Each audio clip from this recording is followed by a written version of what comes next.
SSP kitchen থেকে জানাই তোমাদেরকে অনেক অনেক স্বাগত। তো দেখো আজকে আমি লাড্ডু বানিয়েছি। লাড্ডুগুলো দেখতে কতটা সুন্দর লাগছে আর খেতে কিন্তু অসাধারণ টেস্ট হয়েছে। তো তোমরা অবশ্যই একবার অন্তত বাড়িতে ট্রাই করে দেখতে পারো। তো লাড্ডুটা কিভাবে বানিয়েছি আর কি কি দিয়েছি পুরো ভিডিওটা দেখো, আশা করছি ভালো লাগবে। ভালো লাগলে অবশ্যই একটা লাইক শেয়ার করো এবং পাশে থাকার অনুরোধ রইল। তো নিয়েছি আমি 300 গ্রামের মতো ছোলার ডাল। ছোলার ডালটা 2 ঘন্টা আগে ভিজে দিয়ে রেখেছিলাম। ডালটা কিন্তু খুব সুন্দরভাবে ভেজে গেছে। এবার একটা মিক্সির বাটিতে দিয়ে দেব। অর্ধেকটা দিয়েছি, অর্ধেকটা পরে বাটবো। একবার বাটা হয়ে গেছে। এবার একটা চামচ দিয়ে দেখিয়ে দিই বাটাটা কীরকম হয়েছে।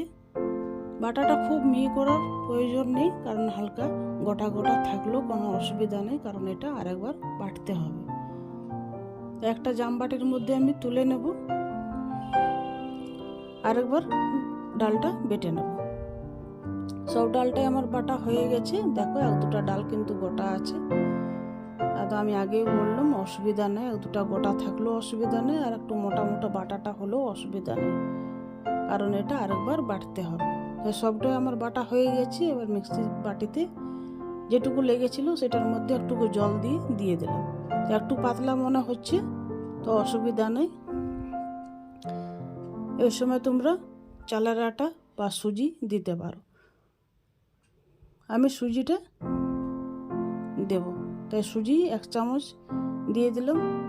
2 থেকে 3 চামচের মতো দেব। এবার ভালো করে মিক্স করে নিতে হবে।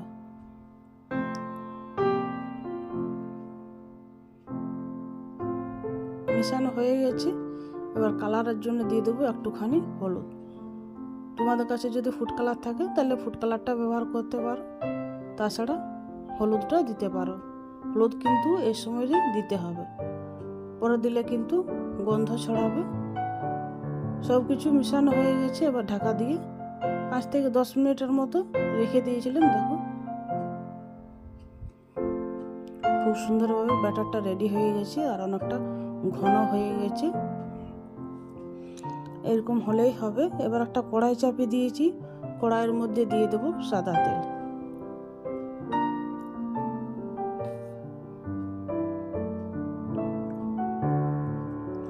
তেলটা গরম হয়ে গেছে। আবার এক এক করে বড়াগুলো ভেজে নেব। হাতে দিয়ে একটু একটু করে বড় বড় করে ভেজে দেব।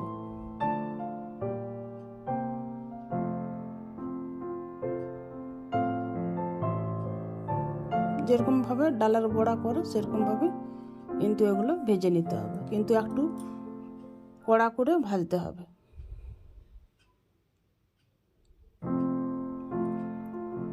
ডালের বড়া হালকা করে ভাজা হয় যখন খাওয়া হয় সে সময়, কিন্তু এই ডালের বড়া যখন লাড্ডু করবে তখন ডালের বড়াগুলো কিন্তু একটু কড়া করে ভাজতে হবে, যেমন উপরটা একটু খড়খড়ে ভাবটা হয়,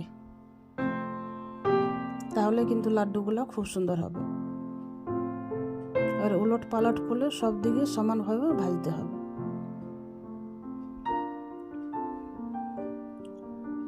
একবার আঁচটা বাড়াবে, একবার আঁচটা লো করবে, তাহলে কিন্তু সমানভাবে বড়াগুলো ভাজা হবে।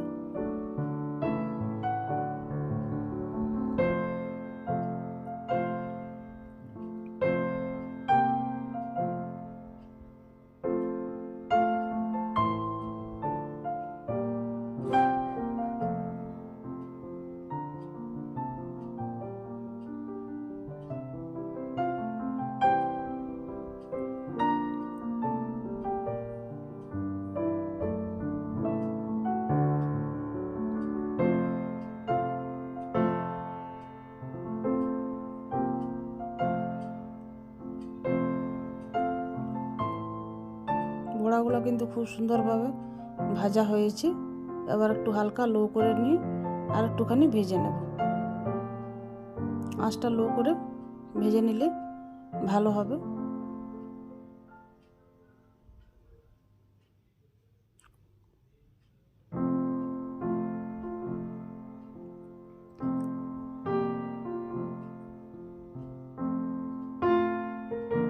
বড়াগুলো বড়াগুলো ভাজা হয়ে গেছে।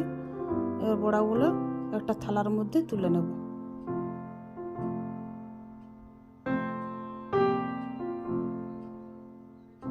বাকিগুলো এরকম করে ভেজে নেব। দেখো কত সুন্দর হয়েছে ভাজাটা। আবার একটু একটু দিয়ে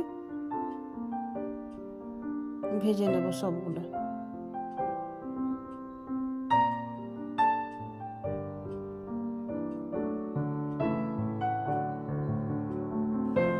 সবগুলো আমার ভাজা হয়ে গেছে। দেখো কিছুগুলো বড় বড় করে ভেজেছি, কিছুগুলো ছোট ছোট করে ভেজেছি।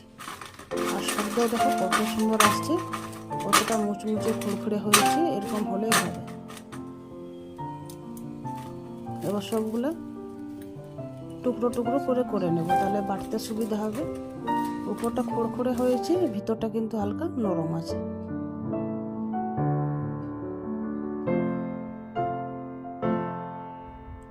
সবগুলো আমার টুকরো করা হয়ে গেছে। দেখো এগুলো কিন্তু খুব সুন্দর শব্দটা আসছে। এবার মিক্সির বাটিতে দিয়ে দেবো, আবার সবগুলো বেটে নেব। একটু একটু করে সবগুলো বেটে নিতে হবে। একবার বাটা হয়ে গেছে। দেখো বাটাটা কতটা সুন্দর লাগছে, আর কেমন দানা দানা ভাব বাটাটা হয়েছে। এবার একটা থালার মধ্যে তুলে নেব। দেখো এখনো কিন্তু গরম আছে, ভাপ উঠছে।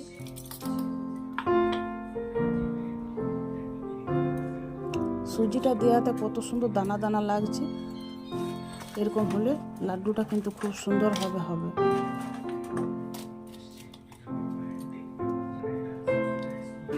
আর একবার বাটা হয়ে গেছে। এবার এটা তুলে দেখিয়ে দিচ্ছি। দেখো বাটাটা কতটা সুন্দর হয়েছে, একটুকু গোটা থাকেনি। সবগুলোই কিন্তু খুব সুন্দরভাবে পেস্টটা হয়েছে। এরকম করে সবগুলোই আমি বেটে নিয়েছি। দেখো সামনের থেকে দেখিয়ে দিচ্ছি কতটা সুন্দর হয়েছে। এরকম করলে লাড্ডুটা হয়ে যাবে। তোমরা চাইলে এটার মধ্যে চিনি দিতেও পারো, বা চিনি ছাড়া লাড্ডু করতে পারো। যারা সুগার পেশেন্ট তাদের জন্য চিনি ছাড়াই বানাতে পারো। দুরকমভাবেই এটা করা যাবে। চাশনি ছাড়া তোমরা এই লাড্ডুটা বানিয়ে নিতে পারবে। তো এখানে আমি দিয়ে দিলাম 1 বাটির মতো চিনি। যে যেমন মিষ্টি খাবে সেরকমভাবে চিনিটা দেবে। চিনিটা আমি বেটে নিয়েছি। দিয়ে দেবো কিছুগুলো কাজু আর বাদাম, ছোট ছোট করে টুকরো করে নিয়েছি। আর দিয়ে দেবো কিছুটা মগজ। সবগুলো ভালো করে মিশিয়ে নিতে হবে। আবার দিয়ে দেবো বেটে রাখা চিনি।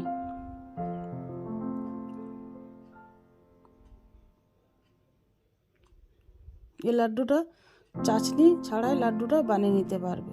খুব সহজেই কিন্তু এই লাড্ডুটা বানানো যায়।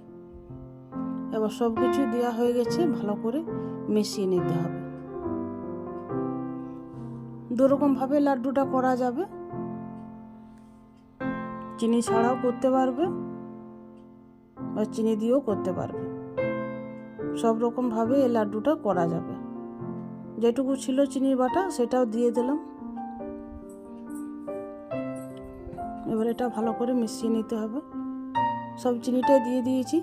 এবারে আস্তে আস্তে করে পুরোটাই মিশিয়ে নিতে হবে।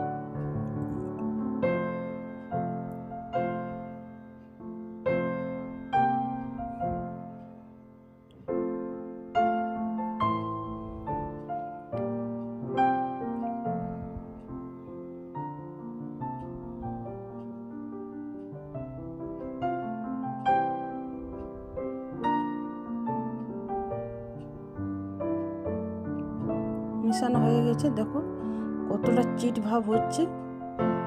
এরকম হলে কিন্তু লাড্ডুটা হবে। সামনের থেকে দেখিয়ে দিই। দেখো কত সুন্দর দানা দানা লাগছে সুজিটা দেওয়াতে। এবার এক এক করে লাড্ডুগুলো বানিয়ে নেব। লাড্ডুগুলো যেমন পছন্দ, বড় ছোট মিডিয়াম, আমি মিডিয়াম সাইজে বানিয়ে নেব। দেখো কত সুন্দরভাবে লাড্ডুগুলো রেডি হয়ে যাচ্ছে। এক হাত দিয়ে লাড্ডুটা বানানো যাবে, এতটাই সুন্দর হয়েছে।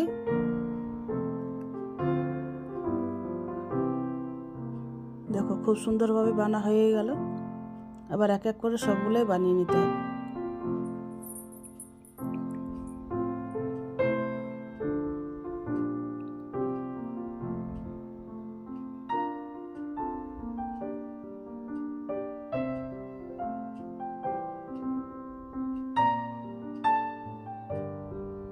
দেখো লাড্ডুর মধ্যে কোনো দাগ নেই, কোনো রকম ফাটল দাগ হয়নি। খুব সুন্দরভাবে লাড্ডুগুলো বানানো যাচ্ছে।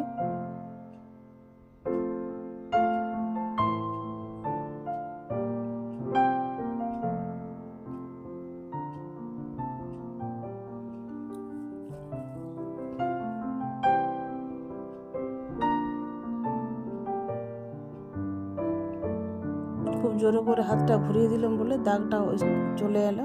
অসুবিধা নেই, একটা হাত দিয়েই হয়ে যাবে লাড্ডুটা। সব লাড্ডুগুলো আমার বানা হয়ে গেছে। কতটা সুন্দর লাগছে দেখতে।